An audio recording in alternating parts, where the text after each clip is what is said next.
ओम ओम। परम पूज्य परम आदरणीय स्वामी श्री प्रेमपुरी आश्रम के अधिष्ठात्र देव निरंजन पीठाधीश्वर आचार्य महामंडलेश्वर ब्रह्मलीन स्वामी श्री प्रेमपुरी जी महाराज के अति पावन चरणों में प्रणाम। परम पूज्य परम आदरणीय इस आश्रम के संस्थापक अध्यक्ष ब्रह्मलीन महामंडलेश्वर स्वामी श्री महेश्वरानंद गिरी जी के पुनीत पावन चरणों में प्रणाम। परम पूज्य परम आदरणीय मंचस्थ श्रोत्रिय ब्रह्मनिष्ठ अति विद्वान परम पूज्य श्री अनिल भाई पंड्या महोदय के पुनीत पावन चरणों में प्रणाम करते हुए ओम सहना भवतु सहनौ भुनक्तु सह वीर्यं करवावहै तेजस्विनावधीतमस्तु मा विद्विषावहै। ओम शांतिः शांतिः शांतिः। त्वमादिदेवः पुरुषः पुराणस्त्वमस्य विश्वस्य परं निधानम् वेत्तासि वेद्यं च परं च धाम त्वया ततं विश्वमनन्तरूप। ओम शांतिः शांतिः शांतिः।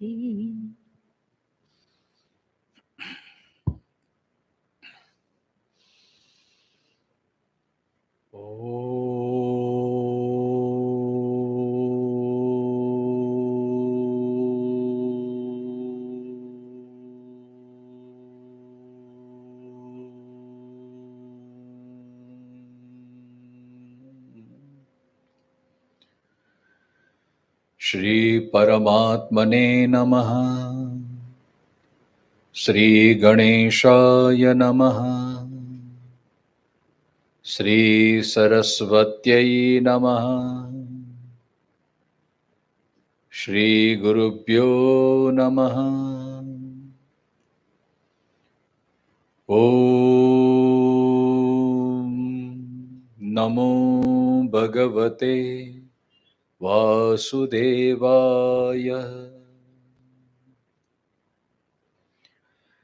योऽन्तः प्रविश्य मम वाचमिमां प्रसुप्तां सञ्जीवयत्यखिलशक्तिधरस्वधाम्नाम् अन्यांशहस्तचरणश्रवणत्वगादीन् प्राणान्नमो भगवते पुरुषाय तुभ्यम्। वसुदेवसुतं देवं कंसचाणूरमर्दनं देवकी परमानन्दं कृष्णं वन्दे जगद्गुरुम्। गुरुब्रह्मा गुरुविष्णु गुरुदेवो महेश्वर गुरुसाक्षात् परब्रह्म तस्मै श्री गुरवे नमः। मूकं करोति वाचालं पंगुर्लंघयते गिरिं यत्कृपातमहं वन्दे परमानन्दमाधवम्। सुरासुरसेवितपादपङ्कजं करे विराजत्कमनीयपुस्तिकं विदेशपत्नी कमलासनप्रिया सरस्वती नृत्यतु वाचि मे सदा।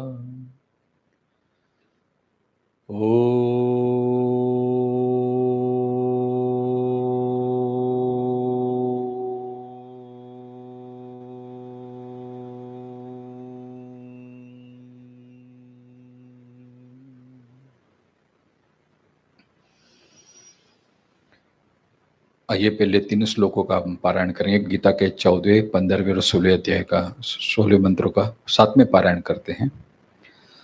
अनन्यचेता सततं यो मां स्मरति नित्यशः तस्याहं सुलभः पार्थ नित्ययुक्तस्य योगिनः मामुपेत्य पुनर्जन्म दुःखालयमशाश्वतम् नाप्नुवन्ति महात्मानः संसिद्धिं परमां गतः आब्रह्म भुवनान् लोकाः पुनरावर्तिनोऽर्जुन मामुपेत्य तु कौन्तेय पुनर्जन्म न विद्यते पुनर्जन्म न विद्यते पुनर्जन्म न विद्यते।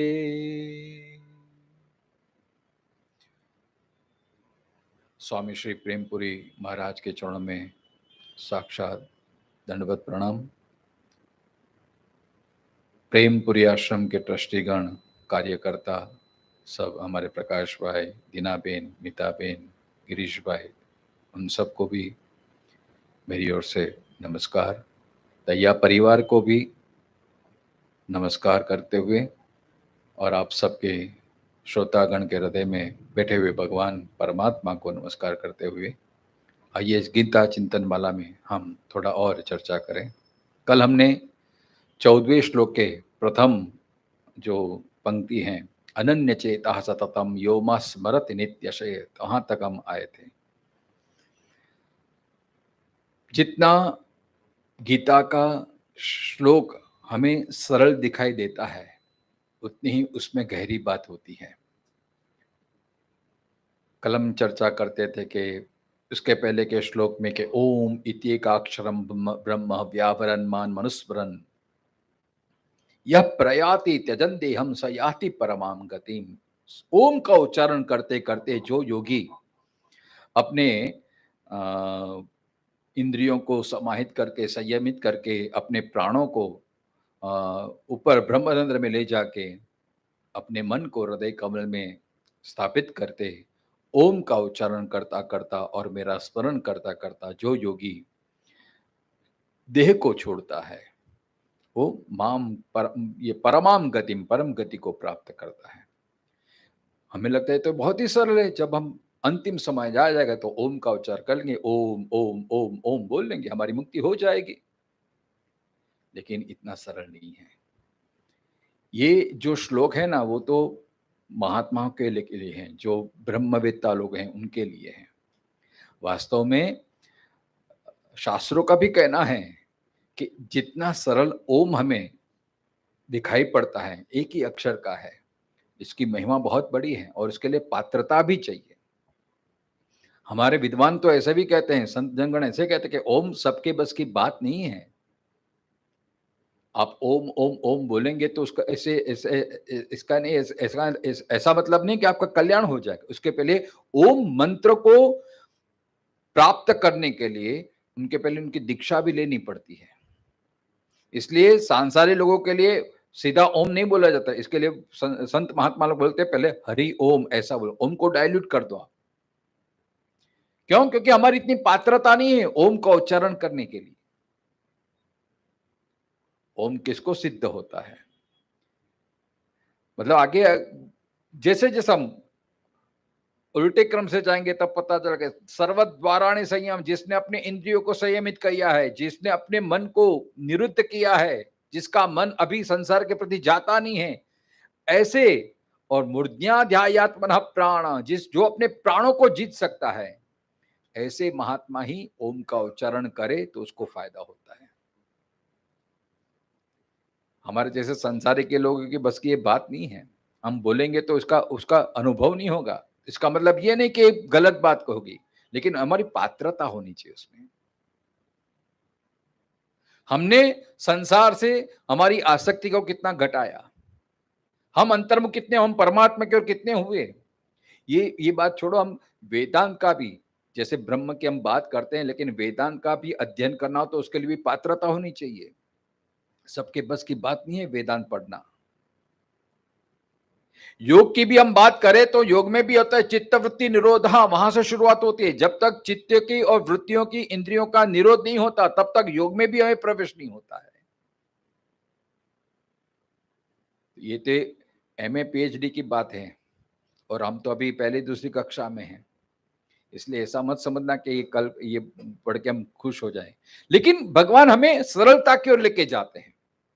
भगवान ने ये बता दिया कि ओम का उच्चारण करते करते, अपनी इंद्रियों को संयमित करते हुए, अपने मन को हृदय कमल में स्थापित करते हुए, जो योगी मुझे भजता है, मेरा स्मरण करता है और ओमकार स्वरूप मेरा स्मरण करता है, वो परम गति को प्राप्त करता है। लेकिन अगर ऐसी पात्रता नहीं है तो कोई बात नहीं, 14वें श्लोक में भगवान और सरल बताते हैं, और सरलता करके ये देखे हैं कि अनन्य चेतः सततम यो माम स्मरति नित्यशः। अनन्य चेता, अनन्य चेता माने जो निरंतर मेरा भजन करता है। अनन्य चेता के बहुत सारे अर्थ हैं। अनन्य माने कल हमने देखा था अन्याश्रय, जैसे श्रीमद् वल्लभाचार्य ने दिया था कि एक ही इष्ट देवता की आप उपासना निरंतर करते रहें, वो अनन्य चेता है। अनन्य चेता का दूसरा अर्थ होता है कि जो अपने इष्ट देव को, अपने ईश्वर को छोड़ के किसी और पे भी कभी भी उसका भाव टिकता नहीं है। जैसे मीराबाई का मेरे तो गिरधर गोपाल दूसरो न कोई, ये अनन्य चेता है।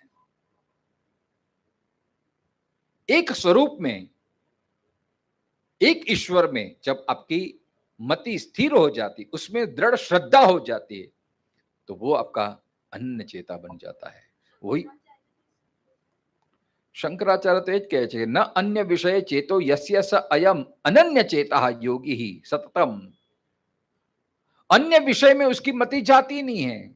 मतलब जिसकी, अगर वेदांत की भाषा में कहे तो, यहां महात्मा की बात करें हम, वेदांत की बात, जिसकी वृत्ति ब्रह्माकार हो गई है, जिसको ये अहम ब्रह्मास्मि का अनुभव हो गया है, ऐसा वो अनन्य चेता है।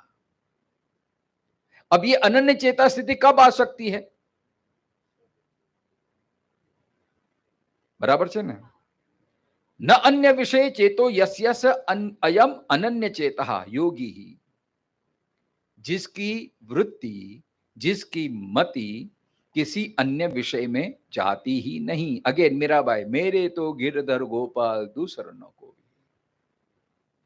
मतलब जिसकी मति रति गति केवल ईश्वर के प्रति है, केवल ब्रह्म के प्रति है, उसको बोलते हैं अनन्य चेता।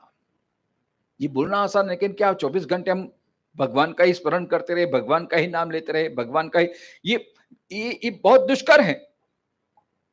चिंतन प्रभु का सतत कैसे हो सकता है?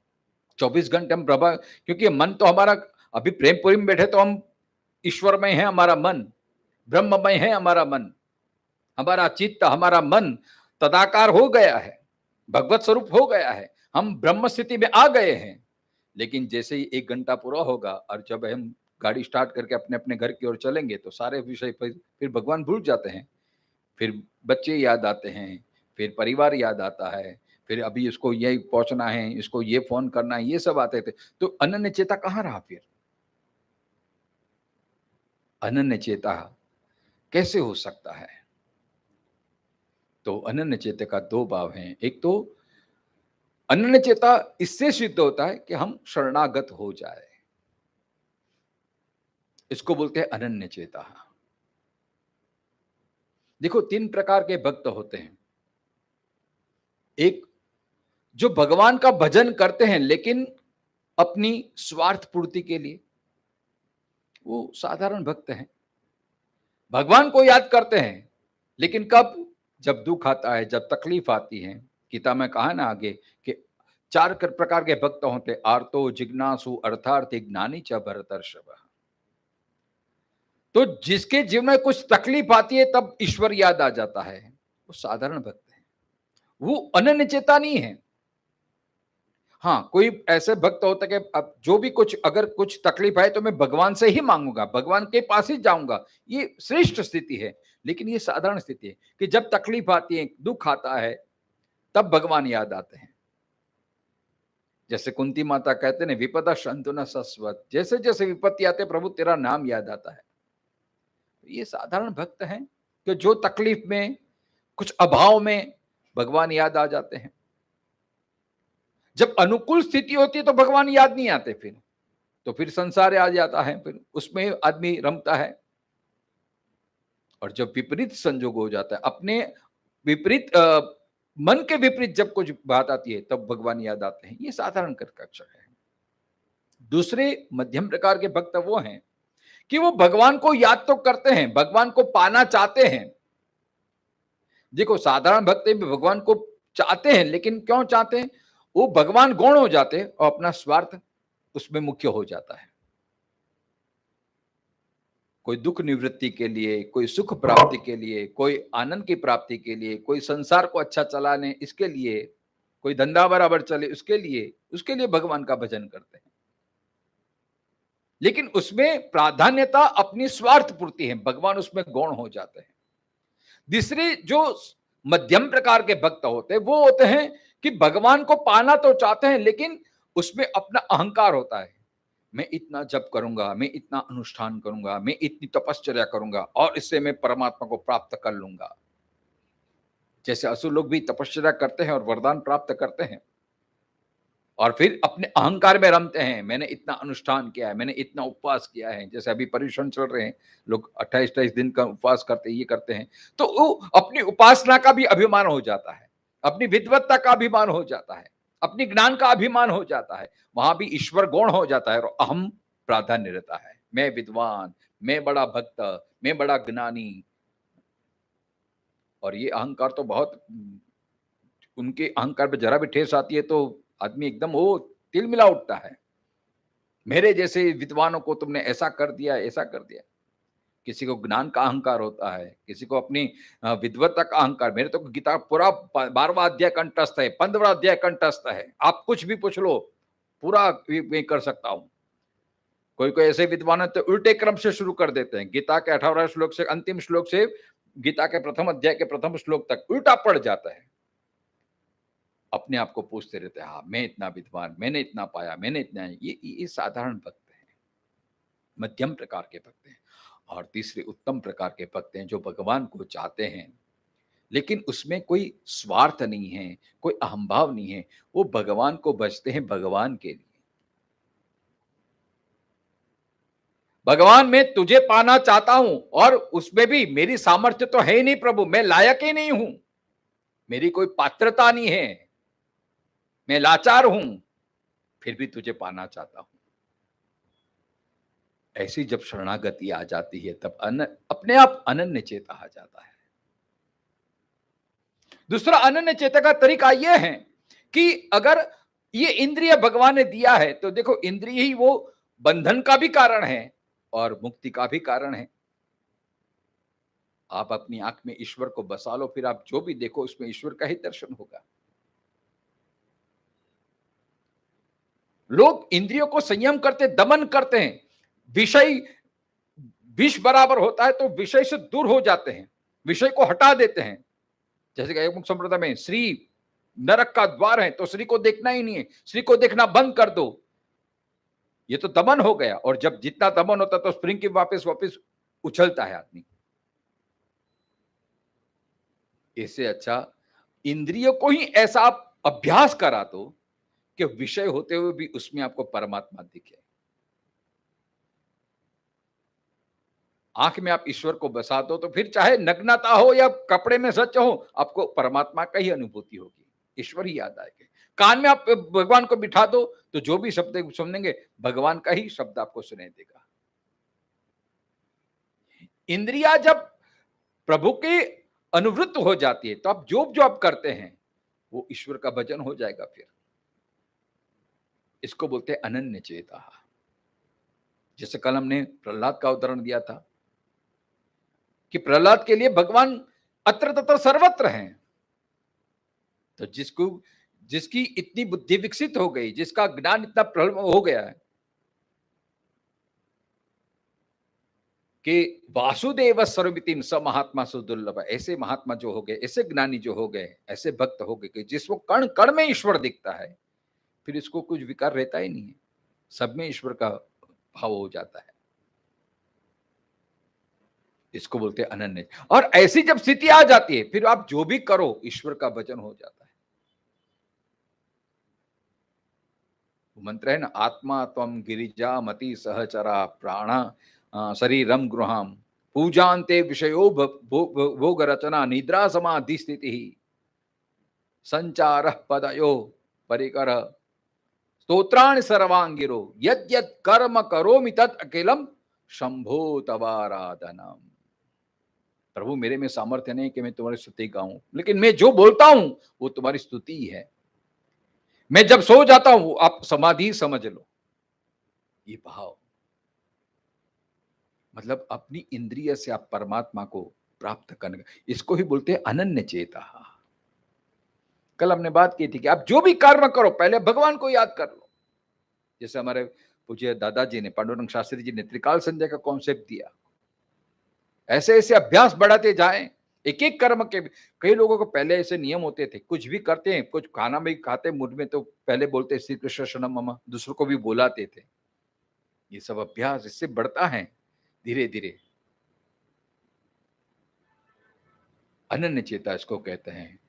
तीसरी बात होती है जिसमें पूर्ण श्रद्धा होती है, पूर्ण प्रेम होता है जिसके प्रति, उसको कभी याद करना, हमको क्या होता है, हमको याद करना पड़ता है, भगवान का नाम लेना पड़ता है। और जिसके प्रति हमें प्रेम होता है ना, तो अपने आप याद आ जाती है। फिर भगवान को याद करना नहीं पड़ता, जहां जहां हम दिखते हैं वो भगवान याद आ जाते हैं, सब में भगवान याद आ जाते हैं। तो इसको बोलते हैं अनन्य चेता सततम, जो सतत मेरी अनन्य मतलब अनन्य भाव से स्मरण करता है। मतलब अनन्य भाव माने जो भी हो रहा है ईश्वर मेरे लिए अच्छा कर रहे हैं। जब अनन्य भाव आ जाएगा तब हमारी जीवन में कोई फरियाद नहीं रहेगी, कोई संशय नहीं रहेगा, क्योंकि शरणागति आ गई। शरणागति तभी सिद्ध होती है जब हम ईश्वर के प्रति कृपा का भाव देखते हैं कि ईश्वर हमेशा हमारे पे कृपा ही बरसते हैं। अब सुख में तो हमें ईश्वर की कृपा बरसती दिखाई पड़ती है, लेकिन जब दुख आता है, प्रतिकूल परिस्थिति आता है, तब हम थोड़े विचलित हो जाते हैं, अरे भगवान ऐसा क्यों कर दिया। लेकिन जो सच्चा अनन्य चेता होता है, जो शरणागत होता है, उसमें भी वो भगवान की कृपा देखता है। कल हमने देखा था जैसे स्वामी अनुभवानंद जी अपने प्रार्थना में हमेशा होते कि जो तारी रहा है सो मारी रहा है। ये अनन्य चेता है। मेरा मन माना हुआ तो ठीक है, प्रभु की कृपा, और मेरे विरुद्ध का जो भी हुआ तो और अति कृपा, क्योंकि भगवान के मन का हुआ। तो ये अनन्य चेता मतलब कोई फरियाद नहीं रहती। अनन्य चेता का भाव होता है कि जो हमेशा ईश्वर को ही केंद्र में रखता है, न वस्तु पदार्थ पे उसकी दृष्टि जाती है, न अहम पे जाती है कि मैं बड़ा, मैं भक्त, मैं ज्ञानी। भागवत में भी ये बात आती है ना, गोपियों की देखो रासलीला में, एक क्षण के लिए भी जब गोपियों का भाव कृष्ण पर हट से अपने पे गया, अरे हम कितनी भाग्यशाली, हम कितनी श्रेष्ठ कि कृष्ण का सानिध्य हमें प्राप्त हो रहा है। जब तक मन, जब तक अपना चिंतन, अपना ध्यान कृष्ण के प्रति था, तब तक कृष्ण उनके साथ रहे। लेकिन एक क्षण के लिए जब कृष्ण पे से दृष्टि हटी, कृष्ण पे से मन अपना हटा और अपने में गया,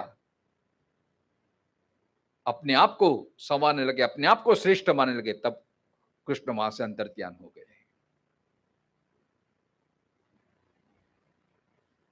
तो कहने का भावार्थ कि एक क्षण के लिए भी जिसकी मति ईश्वर से वंचित नहीं होती, तो ऐसा कब स्थिति होगा, जब आप कोई भी कार्य करो भगवान के लिए।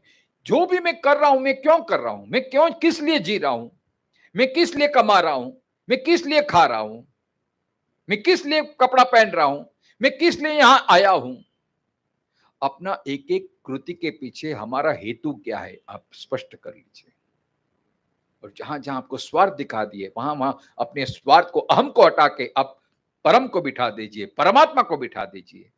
तो आपका एक एक कार्य, यद यद कर्म करोति तत् अखिलम शंभो तवाराधनम, तो आपका ये भजन हो जाएगा। यहां आना टाइम पास के लिए, चलो घर में कोई वो नहीं है, बार बार कहते धक्का लगाते इसलिए आ जाते हैं, तो ये यहां आना भी निरर्थक हो गया। लेकिन नहीं, मुझे ईश्वर को पाना है, कुछ कान द्वारा मैं ईश्वर को प्राप्त करूंगा, तो ये आपका भजन हो गया, ये आपका अनन्य चेता हो गया। आप सो जाते हैं, थक गए हैं इसलिए सो जाना है, प्रभु सो जाता हूं क्योंकि कल उठ के वापस तेरा काम करना है, तो आपकी निद्रा भी समाधि हो गई है। आप भोजन करते हैं तो प्रभु को याद कर लीजिए, तो आप जो जो एक एक कण खाते हो प्रभु का प्रसाद बन जाएगा। अन्नम ब्रह्मेति व्यजानात्, इसको बोलते हैं अनन्य चेता।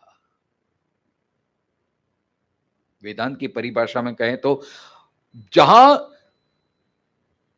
साधक की ऐसी स्थिति होती है कि वो ब्रह्म स्वरूप हो जाता है, फिर अनन्य चेता हो ही जाता अपने पास, फिर उसको अन्य कुछ दिखता ही नहीं है। जैसे परमात्मा सच्चित आनंद स्वरूप है, सत की सत्ता से देखें तो कर्ता होता है, कारण होता है और कार्य होता है। ये मैंने स्वामी श्री अखंडानंद सरस्वती जी से प्रेरणा ली है, उनके पुस्तक से मैंने पढ़ा था। वेदांत की परिभाषा में हम देखें तो परिच्छिन्नता जब होती है तो कार्य, कारण और कर्ता होता है। तो कर्ता कौन? मैं। कारण क्या है? तो जो हाथ है वो कारण है, और कार्य क्या है? पुस्तक। ये पुस्तक को मैंने उठाया, तो पुस्तक को उठाना वो कार्य है। कार्य किससे होता है? कारण से होता है। ये हाथ से मैंने उठाया तो हाथ कारण बन गया, और कर्ता कौन है? मैं हूं कर्ता। अब इसके जगह आप सत्य के परिप्रेक्ष्य में रखे तो मैं को हटा के आप सत्य को रख दीजिए, ब्रह्म हूं सत्य है, ब्रह्म को बिठा दीजिए। कर्ता भी, जैसे ये पुस्तक भी नहीं है, ये ब्रह्म है, और हाथ भी ब्रह्म है, तो फिर वो अपरिच्छिन्नता की दृष्टि से देखे तो कर्ता, करण और कार्य सब ब्रह्म स्वरूप हो जाता है।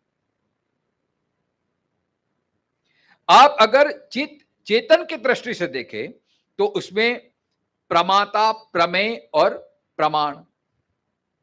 प्रमाता माने मैं, प्रमाण माने आंख, प्रमेय माने पुस्तक। ये पुस्तक है, प्रमेय है। प्रमाण क्या? ये आंख से मैं देख रहा हूं, और देखने वाला कौन है? मैं हूं, ये प्रमाता हो गया। अब पुस्तक की जगह आप ब्रह्म को बिठा दीजिए, पुस्तक वो ब्रह्म है, मैं भी ब्रह्म हूं, और आंख भी ब्रह्म स्वरूप है, तो सर्वम खिलदम ब्रह्म, तो वो भी उसकी निवृत्ति हो जाती है। और आनंद के दृष्टि से देखें तो भोक्ता, भोग्य और भोग्य साधन। भोक्ता कौन है? मैं हूं, और मैं कौन हूं? अयम आत्मा, अयम ब्रह्म, अहम कर्ता, अहम भोक्ता, अहम धाता, ये सब उपनिषद में आता है। तो अहम माने ब्रह्म। मैं और ब्रह्म वो अभिन्न है, वो भिन्न नहीं है। तो भोक्ता भी मैं हूं, मतलब ब्रह्म है। भोग्य जो वस्तु है, भोग्य माने इंद्रिय द्वारा हम भोगते हैं, तो ये भोग्य वस्तु हो गई, भोग्य पदार्थ मतलब साधन हो गया। भोग्य साधन क्या है? इंद्रिय, और भोग्य विषय। तो विषय भी ब्रह्म है, इंद्रिय भी ब्रह्म है, और भोक्ता भी ब्रह्म है। तो आनंद की दृष्टि देखे तो एक रूपता हो गई, अपरिच्छिन्नता आ गई, तो वो अनन्यता अपने आप सिद्ध हो जाती है।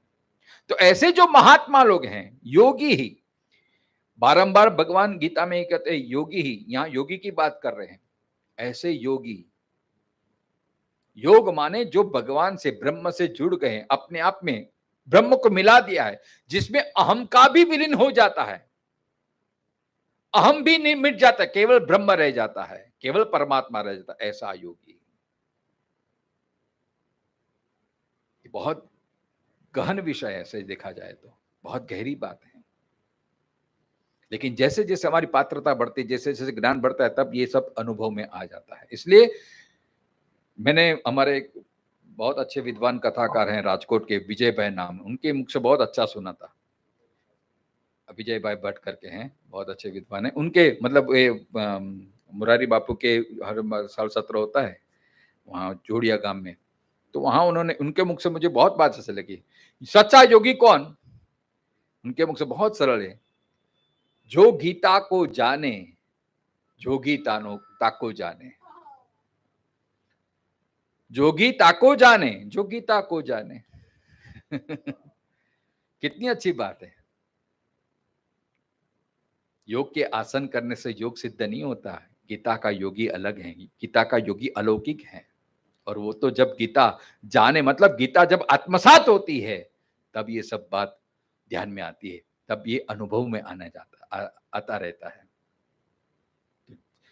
तब जब तक नहीं आती तब तक बारंबार अभ्यास, इसलिए भगवान ने बारंबार कहा ना, अभ्यास सत्य कौनते यह। इसमें 8वें अध्याय में भी कहा है कि अभ्यास करना पड़ेगा, बारंबार स्वाध्याय करना पड़ेगा। ऐसा नहीं कि एक बार आपने समझ लिया और फिर छोड़ दिया, तो नहीं। इसलिए आगे आता है स्मरति नित्यशः। नित्यशः माने निरंतर। ये एक बार के अनुभव हो जाने से फिर छोड़ देंगे तो नहीं चलेगा। शंकराचार्य जी कहते हैं नित्यश इति दीर्घकालत्वत् उच्यते। दीर्घकाल मतलब जब तक हमारा देह है तब तक, आलयम पर्यंतम न षण्मासम संवत्सरम वा किम तरहि यावत् जीवनम, यावत् जीवम नैरतर्येण यो माम स्मरति इत्यतः। जब तक शरीर में प्राण है तब तक ये निरंतर अभ्यास रहना चाहिए। नहीं तो हमको कहा तो एक बार सिद्धि प्राप्त हो जाती, फिर हम सब कुछ छोड़ छाड़ देते, बस हम तो अभी महात्मा हो गए, सिद्ध हो गए, अभी हमको कुछ करने की जरूरत नहीं, अभी गीता पढ़ने की जरूरत नहीं है। वहां अपनी भूल हो जाती है। सच्चा योगी का दूसरा लक्षण है कि यो मां स्मरति नित्यशः। दो बातें, अनन्य चेतः और यो मां स्मरति नित्यशः, निरंतर जो मेरा स्मरण करता है। और स्मरति शब्द भी ध्यान देना, देखें, स्मर माने याद, स्मरण करना, हमेशा स्मरण करना। स्मृति शब्द ये भी मैंने स्वामी जी अखंडानंद सरस्वती के पुस्तक से पढ़ा, बहुत बात अच्छी लगी है मेरे को। स्मर को आप अलग, स्मर से आगे का जो शब्द है स को आप हटा दिए तो रति हो जाता है, और पीछे का शब्द हटा देते तो स्मर हो जाता है। मतलब स्मर और रति, कितनी अच्छी बात है, कितनी अच्छी। मैं गदगद हो गया ये पढ़ के, स्मरति शब्द। और ऐसा कहीं मुझे सुनने में नहीं है, कहीं पढ़ने में नहीं है। ये महात्मा जी का प्रसाद है, उनके चरणों में दंडवत करता हूँ। मतलब मैं तो जो भी बोलता हूँ सब महात्मा का ही प्रसाद है। मैं तो ऐसे ही आपको बांटता हूँ, जैसे मंदिर में प्रसाद मिलता है, फिर हम अपने को उसमें से थोड़ा थोड़ा बांटते रहते हैं। तो मेरी तो कोई औकात ही नहीं है, मैं तो बहुत ही अबूझ हूँ, महामूर्ख हूँ। ये तो भगवान की कृपाएं बैठा देते हैं मुझे, किसी न किसी प्रकाश भाई के रूप में आके, दीनाबेन के रूप में आके वो बिठा देते हैं। लेकिन मुझे बहुत अच्छा लगा स्मरति, ये उनके विचार हैं। देखो महात्मा कैसे कैसे कहां कहां तक पहुंच जाते हैं। तो स्मर और रति ये दो शब्द उसमें मिलते हैं। स्मर का एक अर्थ होता है कामदेव और रति उसकी पत्नी है। स्मर का होता है स्मरण, जो स्मरण, और रति माने इच्छा, रति माने चाह, रति माने इंटरेस्ट, इंटेंस, मतलब अत्यंत तीव्र इच्छा, जिसको रति बोलते हैं। रति, गति, मति। रति माने चाह, आपका इंटरेस्ट, आपका रस, वो रति है। और स्मर माने काम, इच्छा। तो इच्छा और रति तब मिलता है, तब आनंद की प्राप्ति होती है। ऐसे ही भगवान को स्मरण करना है। कैसे? एकदम इच्छा, चाह पूर्वक, मतलब इनके बिना रहा ही ना जाए। जैसे तुलसीदास जी ने, जैसे लोभी को धन अत्यंत प्रिय होता है, जैसे कामी को नारी प्रिय होती है, मतलब उसका ही चिंतन सतत रहता है, वैसे ही निरंतर लागू मोहे राम, प्रिय लागे मोहे राम। तो ऐसी चाह से, ऐसी उत्कटता से, मतलब दृष्टांत आपने कई बार सुना होगा कि एक आदमी संत के पास गया कि मुझे ईश्वर का अनुभव करना है। मुझे ईश्वर का अनुभव कैसे होगा? संत ने, महात्मा ने बोला तो तुम्हारे पे है, तुम्हारी जितनी तीव्रता होगी उतनी ईश्वर अनुभूति हो सकती है। नहीं, मुझे करना है, मुझे कैसे हो सकता है? महात्मा ने बोला मेरे आश्रम में रुक जा, जब समय आएगा तो मैं तुझे अनुभूति करा दूंगा। फिर दूसरे दिन सुबह नदी में नहाने के लिए गए, और वो डुबकी लगा था तो महात्मा ने उसको डुबा दिया। अब कुछ क्षण तो वो रखा, लेकिन फिर श्वास एकदम रुंधने लगे, वो छटपटाने लगा एकदम। फिर पूरी शक्ति लगा के पूरा स्वामी का हाथ ऐसे झटके के ऊपर आ गया। महात्मा जी आप क्या कर रहे थे? मुझे मारने के लिए बैठे थे? अभी मैं मर जाता था अभी। महात्मा ने कहा कि तुम्हें जो ईश्वर प्राप्ति की चाह थी ना, उसका मैं जवाब देता था कि जैसे तूने प्राण बचाने के लिए तूने तेरी सारी शक्ति लगा दी, ऐसी उत्कटता जब ईश्वर प्राप्ति के लिए हो जाएगी, तब ईश्वर जहां होगा वहां तुझे अनुभव होने लगेगा। ऐसी चाह, ऐसी क्यूरियोसिटी, मतलब जिसकी जीवन की मति रति गति अब केवल ईश्वर है बस। अब प्रभु तू ही तू हो। ईश्वर के लिए इतनी चाह जब निर्माण हो जाती है, जैसे गोपियों ने, और स्मरति, इसमें भी देखो नित्य से निरंतर होना चाहिए। ऐसा नहीं कि एक दिन, जैसे एक दिन किया और दूसरे दिन वो नहीं, ऐसा नहीं। जो प्रेम होता है ना, तो दिन ब दिन बढ़ता रहता है। स्वार्थ में, समुद्र में जैसे बढ़ती ओट आती है ना, ऐसे स्वार्थ में आ जाता है। लेकिन जो सच्चा प्रेम होता है तो निरंतर एक रस, एक समान रहता है। गोपियां जैसे कृष्ण को प्रेम करती थी, जैसा स्मरण करती थी, जैसे गोपिका सजना भी अपने लिए नहीं, कृष्ण के लिए न करे नारायण कृष्ण सामने से मिल जाए और मैं ऐसे जैसे तो कृष्ण को अच्छा ना लगे, तो इसलिए गोपी अपने आप को सजा संवारती थी। गोपी का सजना भी ईश्वर के लिए, कृष्ण के लिए है। तो इसको बोलते हैं स्मरति नित्यशः। नित्यशः मतलब निरंतर। एक भी दिन ऐसा ना जाए कि जैसे भगवान की याद ना आए। इसलिए भागवत में भी भक्ति के लिए दो बातें आती है, अहेतुकी और अप्रतिहता। अप्रतिहता माने निरंतर, और अहेतुकी विदाउट एनी इंटेंशन, विदाउट स्वार्थ। हम भगवान को क्यों याद करते हैं, भगवान को क्यों भजन करना है मुझे? जब तक कुछ कारण है तब तक हमारी भक्ति अधूरी है। जब कुछ कारण नहीं है फिर भी भगवान का भजन करना है, तब वो भगवान की भक्ति हो जाती है। भगवान की भक्ति भगवान के लिए है तो ये श्रेष्ठ भक्ति है। और भगवान मिल जाए फिर भी भगवान की भजन न छूटे, यही श्रेष्ठ भक्ति है। प्रेम गलियति संक्रीत आमे दोनों समाए, मतलब भक्ति करते करते खुद प्रभुमय हो जाए। तू ही तू, तू ही तू, तू ही तू, यही स्मरत नित्यशः। फिर ऐसे भक्त के लिए वो जो भी करता है वो उसका स्मरण ही होता है। तस्याहम सुलभ पार्थ, भगवान कहते हैं ऐसे जो दो विशेषण जिसके जीवन में है, जो अनन्य चेता है और जो नित्यशः मेरा स्मरण करता है, उनके लिए मैं सुलभ हूं।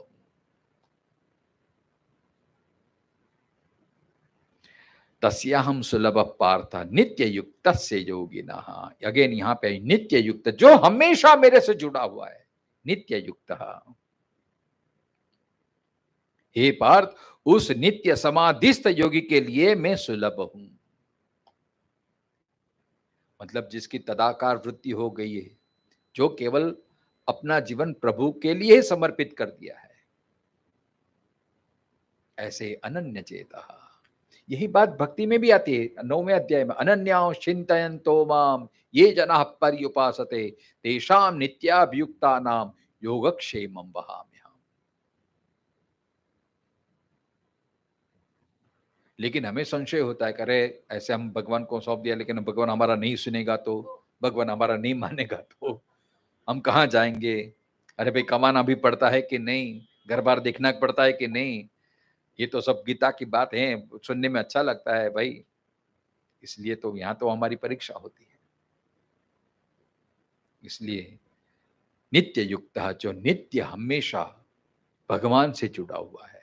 भगवान से युक्त जुड़ा हुआ मतलब, मैंने बोला जो जो आप क्रिया करो आप किसके लिए करते हैं, मैं किसका हूं और मेरा कौन है, और मैं जो कर रहा हूं किसके लिए कर रहा हूं, बस ये बात। और जैसे जैसे आप भगवान इसमें स्पष्ट हो जाते मैं भगवान का हूं, भगवान मेरे हैं, और मैं जो भी कर रहा हूं अभी सिर्फ भगवान के लिए कर रहा हूं और भगवान मुझे करा रहे हैं, ऐसी अनन्यता जब आ जाती है, ऐसी शरणागति जब आ जाती है, तो नित्य युक्त हो जाता है, भगवान से जुड़ जाता है। अपने आप को ईश्वर को समर्पित कर देना। इसलिए कहता है ना, अब सौंप दिया इस जीवन का सब भार तुम्हारे हाथों में, हे जीत तुम्हारे हाथों में, हार तुम्हारे हाथों में। प्रभु मेरी इतनी सामर्थ्यता नहीं है कि मैं आपको, लेकिन मुझे आप ऐसी मति दो कि हमेशा मैं आपको याद करता रहूं। इसलिए सच्चे भक्त को जब कुछ भी आता है तो पहले भगवान याद आ जाते हैं। और हमारे जैसे साधारण के लिए हम कुछ भी सफल होते हैं तो पहले हमारा अहंकार पुष्ट होता है, अरे मैंने कमाया, ये ने किया, ये किया। और जब दुख होता है तो भगवान याद आते हैं, अरे भगवान मैंने इतने तुम्हारे लिए इतना किया, इतना पाठ किया, इतनी यात्राएं की, इतना प्रवचन सुने, इतना अनुष्ठान किया, फिर भी दुख। तो ये नित्य युक्त नहीं है। नित्य युक्त माने जैसी भी स्थिति हो, जैसा भी वातावरण हो, जैसा भी संजोग हो, हमेशा हमें ईश्वर की ही कृपा दिखाई दे, उसके प्रति कोई भी फरियाद न हो, ऐसा अनन्य चित्त वाला समाहित चित्त रहना चाहिए, ऐसा भगवान कहते हैं। तो इस ऐसे योगी के लिए भगवान सुलभ है। कहते हैं ना, मुझको तू क्या ढूंढे बंधे, मैं तो तेरे पास रहे। देखो, भगवान को पाने के लिए कहीं जाने की जरूरत नहीं है, बस अपनी वृत्तियों को धीरे धीरे, जितनी हमारी वृत्ति शुद्ध होती जाएगी, जितना हमारा मन शुद्ध होता जाएगा, जितनी इंद्रियों की शुद्धि होता है, हमारा अंतःकरण जितना शुद्ध होगा, ऐसे ऐसे हमारे भगवान प्रकट होते जाते जाएंगे। भगवान को ढूंढना नहीं है, सिर्फ जो कचरा है आसपास का वो हटाना है, तो भगवान अपने आप दिखने लगेगा। जैसे जैसे विकारों का शमन हो जाता है, जैसे जैसे मन निर्मल हो जाता है, वैसे वैसे प्रभु का हमें अनुभव होने लगता है। और फिर ये प्रतीति होने लगती है कि मैं और वो परमात्मा मुझसे अलग नहीं है, वो तो हमेशा मेरे पास ही है। तो ऐसे अनन्य नित्य युक्त योगी को ही भगवान कहते हैं कि उसके लिए मैं सुलभ हूं। अगर भगवान को सुलभ, भगवान तो सुलभ ही है, हमने उसको पेचीदा बना दिया है, हमने उसको कठिन बना दिया है। अरे हमारे बस की बात नहीं, अरे हम तो संसारी, ये सब तो बात सुनने जैसी है, हमने ऐसा मान लिया है। लेकिन सबसे सरल में सरल बात है तो भगवान को पाना है। बस अपनी वृत्ति संसार से हटा के अपने भीतर कर दो, आपको ब्रह्मानुभूति होने लगेगी, धीरे धीरे प्रतीति होने लगेगी। मुझको तू क्या ढूंढे बंदे, मैं तो तेरे पास है।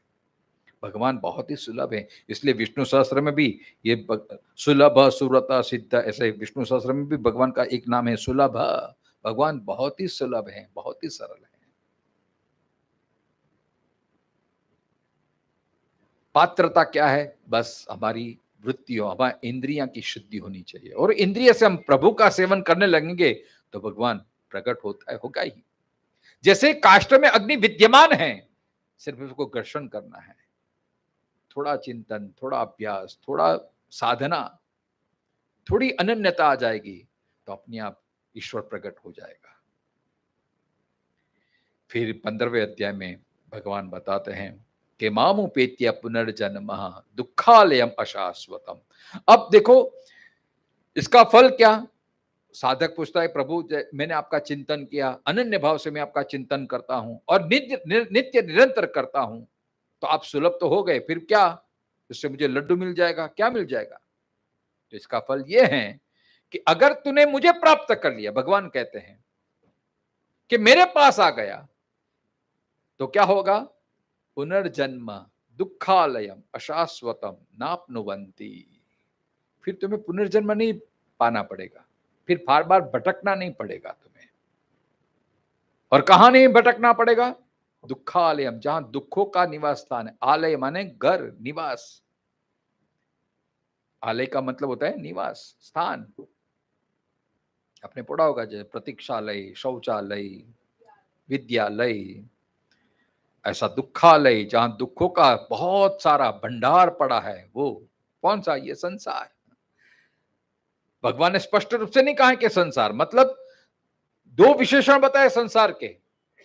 कौन से दो विशेषण? दुखालय और अशाश्वतम। ये संसार के दो विशेषण हैं। और बात बहुत सटीक है। देखो, ये संसार में सुख बहुत कम है, दुख बहुत ज्यादा है। दुखालयम, जन्म से ही दुख प्रारंभ हो जाते हैं। अब भागवत जी का 3रा स्कंद पढ़ेंगे तो उसमें गर्भस्तुति आती है।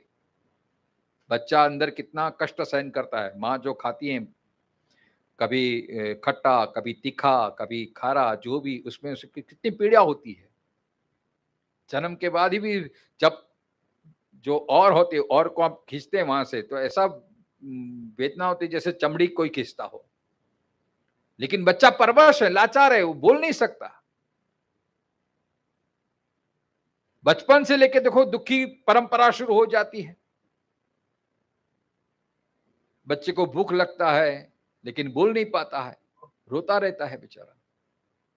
परवशता का दुख है। युवानी में भी कितने दुख हैं। युवानी के पास साहस है, शक्ति है, बहुत सारा करना है, लेकिन वस्तु नहीं है। अरे मेरे बाप ने मेरे लिए कुछ नहीं किया, अरे मेरा बाप थोड़ा पैसादार होता तो मैं अमेरिका जाता और मास्टर की डिग्री। इसका दुख है। कितने सारे दुख हैं। गृहस्थ को भी अपने दुख हैं। पत्नी नहीं मिलती है इसके लिए दुखी है, फिर पत्नी मिल जाती है उसके लिए दुखी है।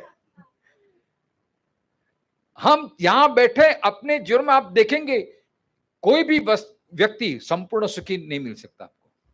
हर एक के जीवन में कुछ ना कुछ कुछ ना कुछ कुछ ना कुछ समस्या रहेगी ही रहेगी ही।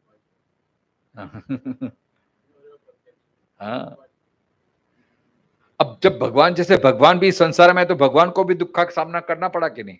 आप राम का चरित्र देख लिया, आप कृष्ण का चरित्र देख लिया। राम को भी 14 साल का वनवास भुगतना पड़ा। राम को भी सीता का वियोग सहन करना पड़ा। अब वो भगवान है फिर भी, क्योंकि ये संसार का विशेषण ही है। संसार में आता है तो उनको दुख भुगतना ही पड़ेगा। अब भगवान जैसे भगवान को भी दुख भुगतना पड़ा तो हमारी तो क्या औकात है साहब, हमारी क्या विशेषता है। तो ये दुखालयम ही है। सुख बहुत कम है और दुखालयम। और दूसरा विशेषण अशाश्वतम। यहां कुछ भी परमानेंट नहीं है, सब बदलते रहता है, सब बदलते रहता है। अशाश्वतम। वो कहने ये भी दिन बीत जाएगा। आज आप सुख भुगत रहे हैं तो उसका गर्व मत करो, अहंकार मत करो, ये भी चला जाएगा। ये भी सब कुछ चलता है, सब कुछ परिवर्तन है। हमारा देह में भी कितना परिवर्तन हो रहा है। जब छोटे थे तब अलग थे, युवान थे तब अलग थे। अब जैसे जैसे बुढ़ापा आता है शरीर में भी कितनी चेंजेस होती है। इसको ही बोलते हैं अशाश्वतम। तो ये दुखालयम, अशाश्वतम और पुनर्जन्म, इससे तो मुक्त हो जाएगा, ऐसे भगवान कहता है। कौन? जो मामुपेत्य, जो मुझे प्राप्त हुआ है। अगेन कबीर जी के दोहे में देखो, जो संसार में रहता है भगवान को भूल जाता है तो उसको पीसना पड़ता है बार बार। चक्की चलती चक्की देख के दिया कबीरा रोए, दो पाटन के बीच में साबुत बचा न कोई। सारी जिंदगी निकल जाती है। क्यों? बस थोड़े सुकून हो जाए, बस इतना हो जाए। अब तो सब कुछ पा लिया, बस अब बेटी की शादी हो जाए और थोड़ा बड़ा घर हो जाए, बस फिर तो भयो भयो भयो भयो। सुख भी 4 प्रकार के होते हैं। देखो संसार के सुख, एक अनुकूल वस्तु मिल जाती है, भोग का सुख। भोग का सुख आदमी को मिलता है तब संसार बाग। अब जब सुखानुभूति है तो संसार एकदम बाग बाग लगने लगता है। वाह कितना अच्छा संसार, ऐसा ही जीवन बीतता चले। तो किसी को भोग का सुख। फिर दूसरा सुख होता है अभिमान। मेरे पास इतना पैसा है, मेरे पास ऐसी गाड़ी है, मेरे पास इतना बैंक बैलेंस है, मेरा इतना परिवार बड़ा है, मेरा इतना ऐसा स्टेटस है, मेरे हाथ नीचे 10,000 आदमी काम करते हैं। इसका भी अभिमान, इसका भी सुख, संसारिक सुख ऐसे भुगतता है। तीसरी बात होती है मनोराज्य, आशा। इतना तो है, अब इतना और करेंगे 5 साल में। हम सब प्लानिंग करते रहते हैं, इन्वेस्ट किया है, इसका इतना 2 गुना हो जाएगा, फिर ये हो जाएगा, फिर इससे बच्चे की शादी करवा देंगे, फिर घर में बहू आ जाएगी, फिर वो हमारी सेवा करेगी। ऐसे जे ख्याली पुलाव जिसको बोलते हैं, मनोराज्य के। बस 5 साल के बाद ऐसा करेंगे, फिर तो अभी तो थोड़ा कष्ट है, लेकिन बस इतना ही, बस अब बच्चा बड़ा हो जाएगा, डिग्री मिल जाएगी, अच्छी नौकरी मिल जाएगी, फिर ये दुख से हम हमेशा के लिए मुक्त हो जाएंगे। डे ड्रीमिंग जिसको बोलते हैं, ऐसे ख्यालों में आदमी खोया रहता है और सुखानुभूति करता है। आशा, और कहते हैं ना, आशा दुखस्य कारणम। और चौथा है आदत, जो हम बार बार जो क्रिया करते हैं उसका अभ्यास हो जाता है, और अभ्यास का मतलब ऐसा सुख हो जाता है जिसको मतलब शाम पड़े और चलो बोतल निकालो और गम गलत करो, उसको उसको सुखाभास होता है।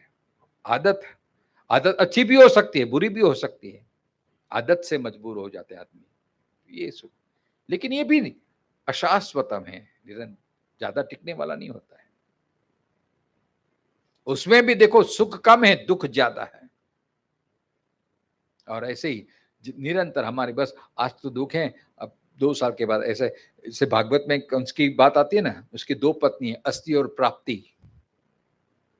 अस्थि मतलब इतना है, और प्राप्ति अभी 5 साल के बाद इतना प्राप्त हो जाएगा, बस इतना हो जाएगा, फिर तो मेरे जैसा सुखी कोई नहीं। यही वृत्ति है, और यही हमें संसार में प्रति लालयित रखती है, बस आज नहीं तो कल इतना तो मिलेगा ना, ये तो कर जाएंगे। ऐसे हम संसार को ढोते रहते हैं। अस्थि और प्राप्ति इसका ये प्रतीक है। लेकिन ये आशा कभी पूरी होती ही नहीं है। मैं हमेशा मेरी कथाओं में कहता था, शायद आपने, मैंने कहा था कि नहीं पता नहीं, गुलजार साहब ने बहुत अच्छा, जैसे हम बुलेश्वर में पहले रहते थे, 1 रूम किचन में, सारी जिंदगी निकल जाती है लोगों की, नौकरी करते करते परिवार को बड़ा करते हैं, फिर बेटे की शादी, और फिर ऐसी भी बात चलते, चलो ये हमारा बिल्डिंग रीडेवलपमेंट में जाने वाला है, तो एक आशा बनती है कि चलो अभी रीडेवलपमेंट में जाएंगे तो कुछ 100 स्क्वायर फुट ज्यादा मिल जाएगा, तो 1 रूम किचन का 1 BHK हो जाएगा, तो बेटे की शादी हो जाएगी, तो फिर कोई तकलीफ नहीं होगी, तो उसको एक कमरा दे देंगे और हम हॉल में हमारा गुजारा चला देंगे। और इसी आशा में सारी जिंदगी निकल जाती है। हमारा ही बिल्डिंग है, 10 साल हो गए, बनाने का नाम नहीं है, मैं नाम नहीं लूंगा, लेकिन बड़े हैं, विलक्षण है वो, तो इसमें ही सारी जिंदगी निकल जाती है। गुलजार साहब ने बहुत अच्छा शेर कहा है कि सबका खुशी का फासला एक कदम दूर है, सबका खुशी का फासला एक कदम दूर है, हर घर में एक कमरा ही कम है। जो मिडिल क्लास मेंटालिटी होती है उनकी, वो तो बस एक कमरा हो जाएगा, अभी 1 रूम किचन है, 250 स्क्वायर फुट है, अभी बिल्डर बनाएगा तो 100 स्क्वायर फुट ज्यादा कुछ जुगाड़ करके हम लोन लेके भी एक कमरा बढ़ा देंगे, तो फिर भयो भयो हमारी जिंदगी कट जाएगी। तो सबका खुशी का फासला एक कदम दूर है, हर घर में एक कमरा ही कम है। और दूसरी तरफ देखो ये संसार की विसंवादिता, कितनी इम्बैलेंसनेस, कि दूसरी तरफ ऐसे ऐसे बड़े बड़े आदमी रहते हैं, 6 के 7 बेडरूम होता है, डुप्लेक्स बंगला होता है। हा? बड़े घरों के अपने गम हैं, बड़े घरों के अपने गम हैं, कमरे बहुत हैं लेकिन आदमी कम हैं। और यही संसार की वास्तविकता है। एक तरफ आप देखो तो 1 रूम किचन में 10-12 आदमी रहते हैं साथ में। जैसे निम्न स्तर के लोग आते हैं, गांव से आते हैं, एक गांव की रूम रहती है, उसमें 10-15 पंडित रहते हैं। हमारे बुलेश्वर में ऐसा था, मौलानी चाल जिसको कहते हैं, तो गांव की रूम होती है, वहां जो जो गांव का आए वो उसको वो रह जाता है वहां पे। ऐसा भी दिन हमने देखा है। तो 15-20 जन रहते हैं, ना धो के सुबह चल जाते हैं अपने अपने कार्य में, और रात को वापस आके सो जाते हैं। इसमें ही सारी जिंदगी निकल जाती है लोगों की। और दूसरी तरफ इतना सुख, इतना वैभव, लेकिन भुगतने वाला कोई नहीं, अकेला आदमी, और वो भी कभी कभी अमेरिका चला जाता है, घर के नौकर आनंद करते हैं, सब लग्जरियस भुगते हैं। तो दुखालयम अशाश्वतम। लेकिन तात्विक दृष्टि देखो, अब वेदांत की परिभाषा में बोले तो वेदांत को तो जो ईश्वर को प्राप्त हो गया तो उसको तो दुखालयम होता ही नहीं है। क्योंकि दुखालयम क्यों है?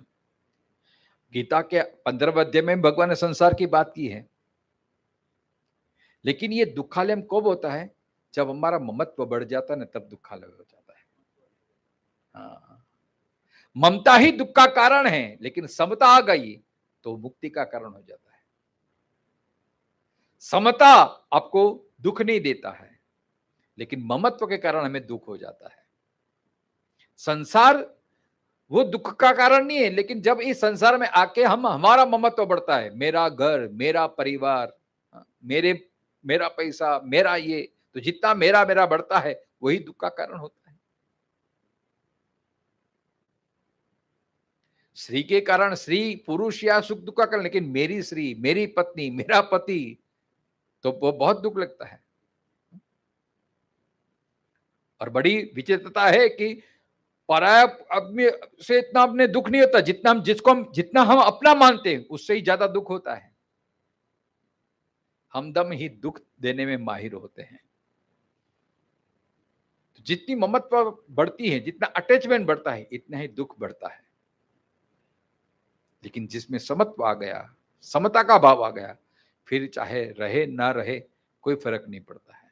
इसलिए एक समत्वम योग उच्यते, जो योगी है उसके लिए फिर दुख या ये क्षणभंगुर जीवन उसको कुछ पाने, क्योंकि वो तो योगी है, भगवान से जुड़ गया है वो,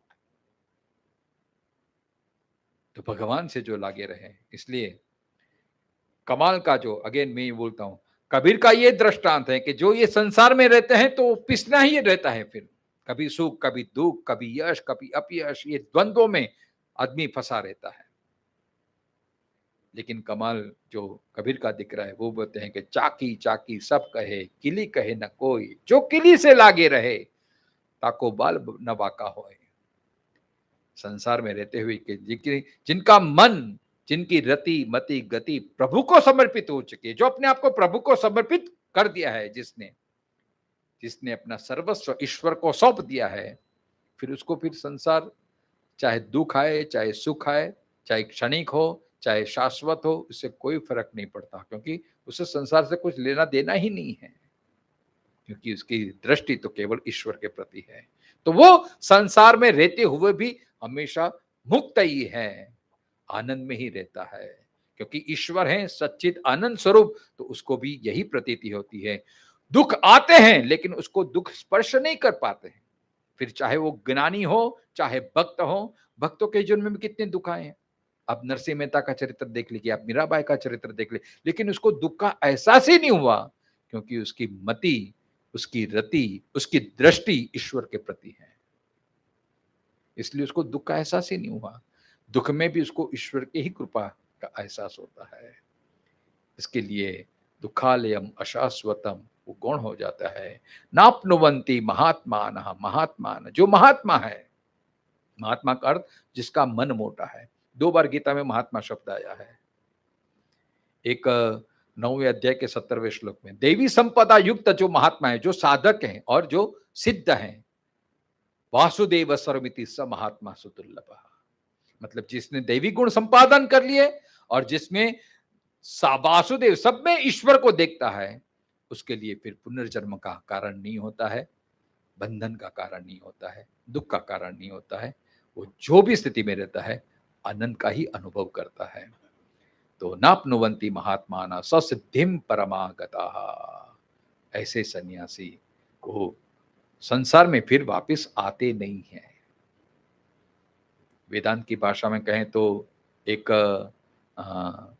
क्षीणोदक मुक्ति है और एक है भूमोदक। क्षीणोदक मतलब जिसकी सारी निवृत्ति, प्रपंच जो जो मुक्त हो गया है, प्रपंच सारे जिसके निवृत्त हो गए, वो क्षीणोदक वृत्ति मुक्ति कहते हैं। और भूमोदक जो अपने आप को ब्रह्म स्वरूप मान लेता है, हम ब्रह्मास्मि की जो अनुभूति कर लेते हैं, वो भूमोदक मुक्ति है।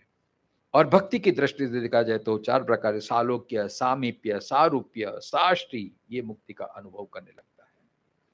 तो नाप्नुवंती महात्माना ससिद्धिम परमागता, भगवान कहते हैं कि जो अनन्य, मतलब ये 3 दिन का जो हमने, इसका सार यही है कि हमारी मति भगवान के प्रति लगे रहे, अनन्य चेता हम बने रहें और निरंतर भगवान का भजन करते रहें, तो भगवान ही हमें ये स्थिति में ला देंगे कि धीरे धीरे हमारी इंद्रियां संसार से हटके ईश्वर की तरफ मुड़ेगी और फिर आप ओम का उच्चारण करेंगे तो वो उसका अनुभव अवश्य आपको होने लगेगा और आपको ब्रह्म की प्राप्ति होगी। फिर पुनरपि जननम पुनरपि मरणम पुनरपि जननी जठे शरणम, ये आप चक्र से आप मुक्त हो जाएंगे। इसी प्रार्थना के साथ सर्वेत्र सुखिनः सन्तु सर्वे सन्तु निरामया सर्वे भद्राणि पश्यन्तु मां कश्चित् दुःखमाप्नुयात्।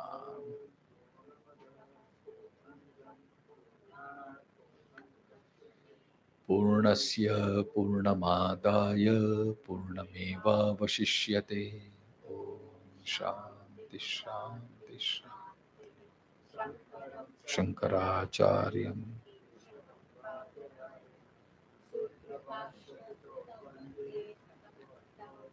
पुनः